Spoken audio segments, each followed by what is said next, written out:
针对是否以破坏人权为由对北京东欧进行外交抵制，日本政府倾向跟进美国的外交抵制。相关人士透露，日本政府正在讨论不向明年2月的北京冬奥会派遣阁僚等政府高官。美国上周一宣布，由于中国对维吾尔人的种族灭绝和其他侵犯人权行为，美国不会派政府官员出席明年2月的北京冬奥会。加拿大、英国和澳大利亚随后在周三宣布加入这一外交抵制行列。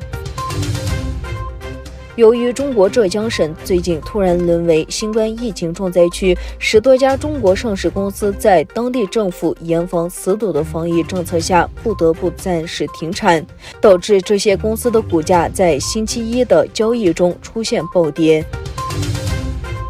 尼加拉瓜于10日宣布与台湾断交，并与中国复交。就在与台湾斩断邦交情谊之后，中国于12日捐赠给尼加拉瓜的首批20万剂武汉肺炎国药疫苗也送达尼国，预计中方将捐赠100万剂疫苗给尼国。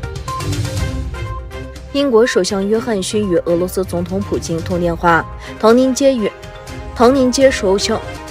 街首相府说，约翰逊在通话中强调英国对乌克兰领土完整和主权的承诺，并警告任何破坏乌克兰稳定的行动将是战略错误，将招致重大后果。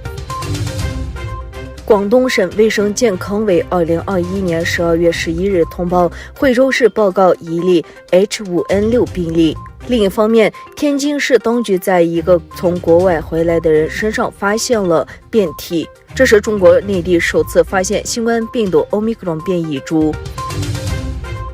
德国外交部长安娜莱纳贝尔伯克当地时间12日晚在接受德国电视2台采访时说，有争议的俄罗斯北溪天然气管道2线目前无法获得批准，因为它不符合欧洲能源法的要求，而且还存在仍未解决的安全问题。